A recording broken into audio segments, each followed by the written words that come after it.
Good morning. I'm Lynette Adams, and this is Rochester in Focus. On the show, we sit down for an intimate conversation with Antonio Coleman of Rochester, whose brother, Julian Coleman, was the subject of a viral video. The video shows Julian getting kicked off an AMR ambulance despite complaints that he couldn't breathe. This happened nearly 2 years ago. Julian would have turned 50 on November 8th. Antonio is using his brother's birthday as a launching pad for a campaign to get a law passed he thinks could have saved his brother's life. Julian died in the hospital 2 weeks after he was removed from the ambulance. Also on today's show, how can you begin to reach your financial goals with a little help from the city of Rochester and its partners? We'll tell you all about the annual Generational Wealth Summit. That's coming up this week. We'll have a preview. And this Wednesday is Grow New York's annual Food and Ag Summit in Canandaigua. The two-day summit features 20 global startups competing for $3 million in prize money. We'll tell you how you can attend this week and enter next year's contest. And finally, you'll be wowed by a group of local students who are part of the phenomenal rock music program. The executive and artistic director will tell you all about the program, and you'll hear from the students as well. Julian Coleman would have turned 50 on November 8th, but you may recall 2 years ago he was on an AMR rig and he was asked to get off. He did. He was escorted off by a Rochester police officer. 2 weeks later, he died. And joining me is his brother, Antonio, grateful black man Coleman, who is planning to celebrate your brother's life. But you still have a lot of unanswered questions about what happened to him, right? Yes. Are you angry about what happened to your brother? I'm angry, but I'm more so passionate about the process after the fact right now, what's going on, and the ramifications that's been going on since day one, since the sequence of events.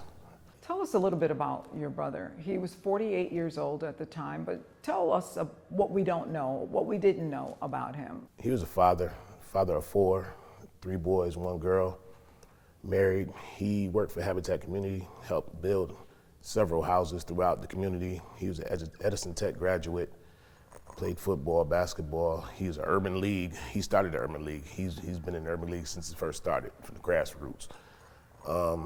He was just a great, outgoing, down-to-earth fella. Tell us about your brother in terms of, was he sick? Had he complained about breathing problems before this night? He actually had an injury back then in construction, so he usually be active. Real active as far as construction. Like I was saying, he was doing Habitat for Humanity housing, and he started having labored breathing. He also often complained about his breathing, heavy breathing, so he was getting like lung tests and everything done at Rochester General. So, you know, we have watched that video.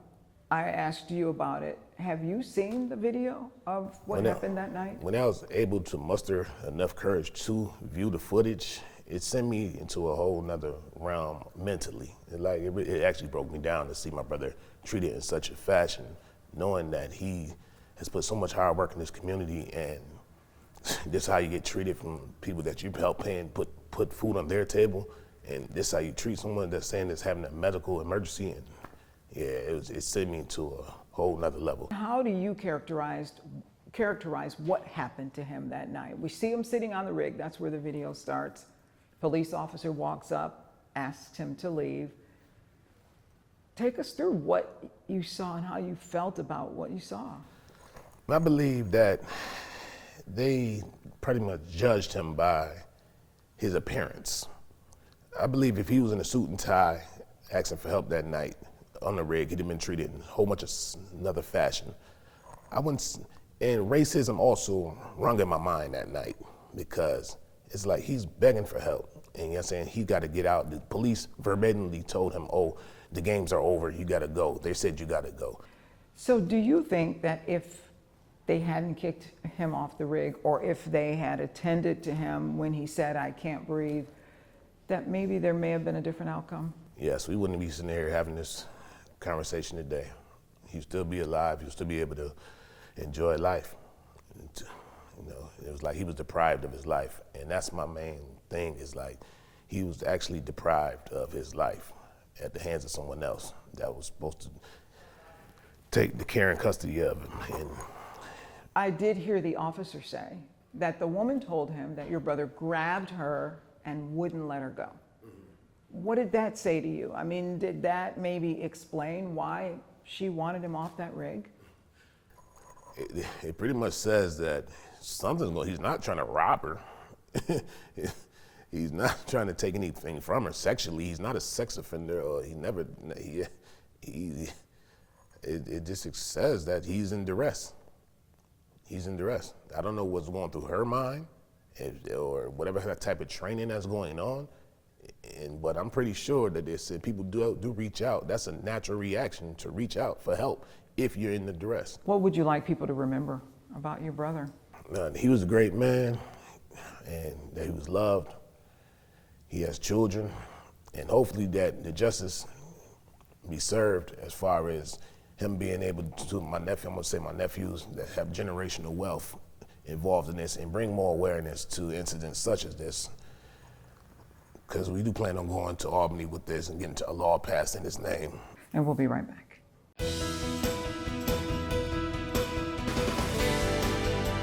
Do you dream of being financially savvy? Maybe you want to buy a house or start a business. Well, the City of Rochester wants to help you with that goal with its annual Generational Wealth Summit that's coming up. And I have some of the experts who will be there to help you out, to answer your questions, and teach you all about finances. Ladies, thank you for being here today. Joining me are Angela Rollins, who is the Director of the Office of Financial Empowerment for the City of Rochester, as well as Katie Adamides, who is a staff attorney with Just Cause, and Melinda Thomas, who is a senior housing counselor, that is, with Housing Council at Pathstone. Thank you for being here. Right here is a wealth of information. First, start by telling us about the summit. Sure. Well, thank you for having us. So we'll be hosting the annual Generational Wealth Summit on November 15th from 11 to 2 o'clock.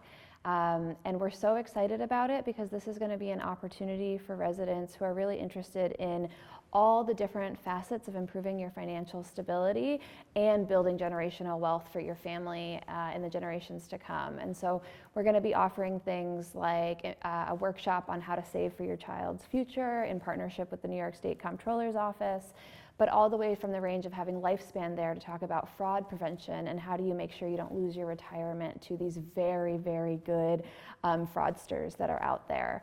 We're also very excited that we'll have Just Cause there to talk about estate planning and preserving your wealth through your home and your estate plan, and the Housing Council will be there to talk about how to, buy your first home. We know that home ownership is a wonderful way to build generational wealth. We're also going to have resources there about how to maintain your home, and if you're a renter, on how to purchase a home. We're also going to have the city's assessor on site to talk to you about if you qualify for tax exemptions, because a lot of people actually do and they don't know it. And we'll also have financial counselors available who can talk to you about your budget and talk to you about how to improve your credit. Wow, that's everything you need to know. We're and trying. It's all free, right? Yes, it's all 100% free, and folks can sign up for the November 15th event by going to cityofrochester.gov/wealth summit. Wow. Well, I want to pick your brains for just a moment. I want to start with you, Melinda, talking about, she talked about some great things, but the first thing you have to do is get your credit straight, right? And start with a budget. Talk about that. How important is it to start with a budget? A budget is very important because you have to make sure that you can afford it. You want to have a house, which is wonderful to strive to want to be a homeowner, but you want to be able to keep that home, right?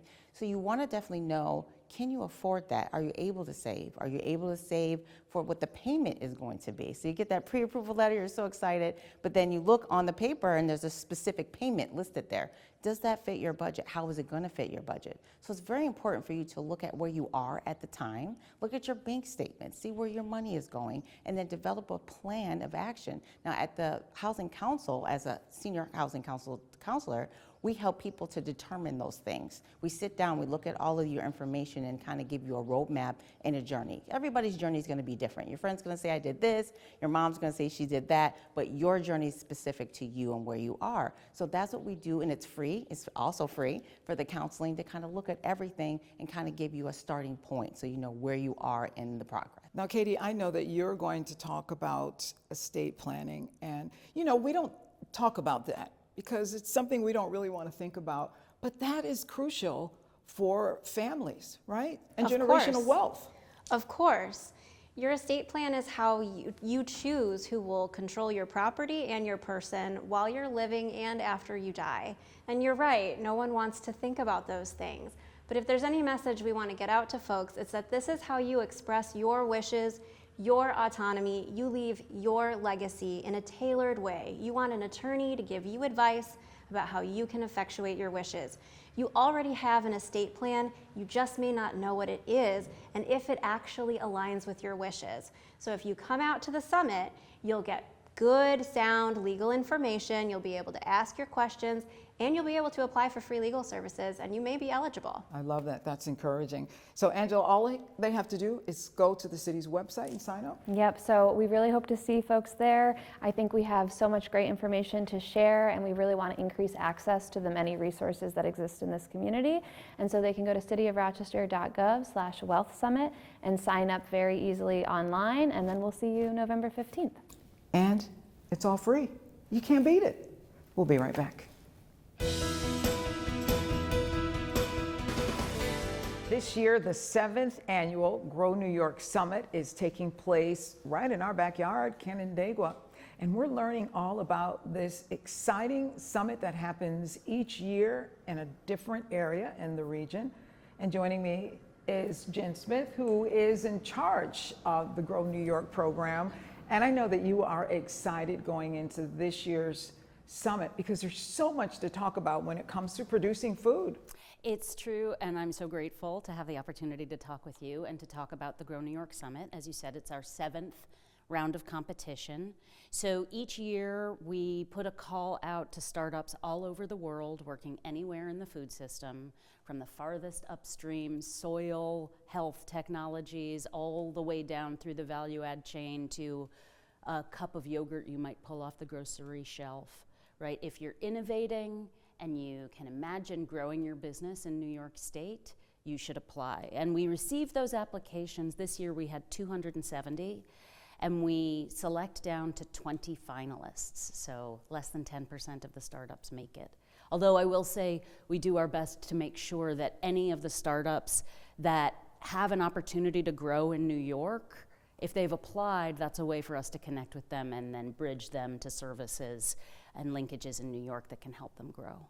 But this is a pretty big deal, is it not? It's a huge deal. Those 20 startups we select, they get assigned a mentor and they get support to develop their pitch and understand what the constraints are in the region so that at the summit they can get on stage and make their pitch to our live judges for why they should win the $1 million top prize. Why give these businesses money? Yeah, so we have this very long, very robust tradition in New York State of not just growing food, right? People think about Broadway and taxi cabs when they think about New York, but those of us upstate know that we're actually a breadbasket here, right? We have huge tree fruit, varied produce, dairy, farming going on here.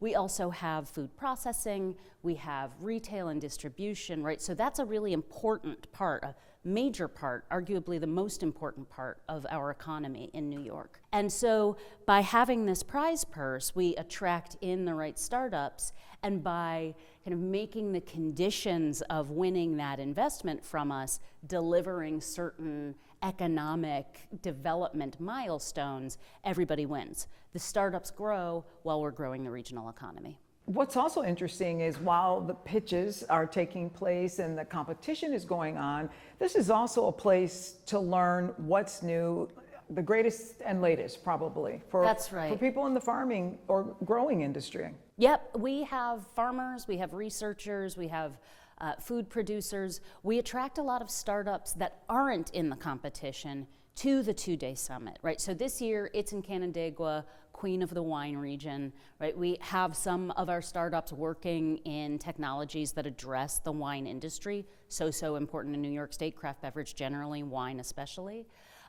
You know, if you are a winemaker, if you're working in wine technology, if you're a student who's interested in getting involved in wine, if you're an economic development professional working in a region where wine is important, you want to come to the summit and network with people who can help imagine a more productive, you know, healthier economic future for your region.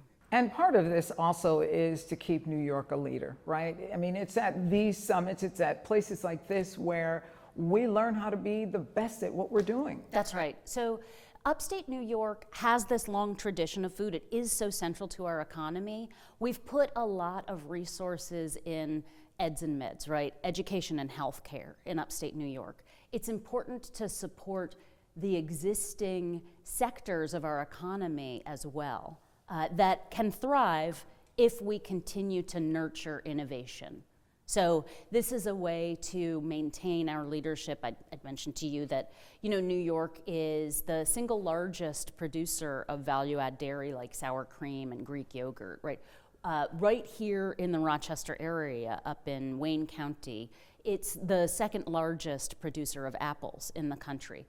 This is a really central part of how our economy runs, how we feed our people, and our culture, right? We are growers. And it's coming up Wednesday and Thursday at Hotel Canandaigua. And we'll be right back.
You have been listening to the sounds of students who take part in the rock music program. And you're probably wondering, what is the rock music program? Well, joining me to tell us all about it is the executive and artistic director of the program, Rachel Mills. Thank you for being here, as well as Dr. Crystal Sellers-Battle, who is the associate dean of the George Walker Center at the Eastman School of Music.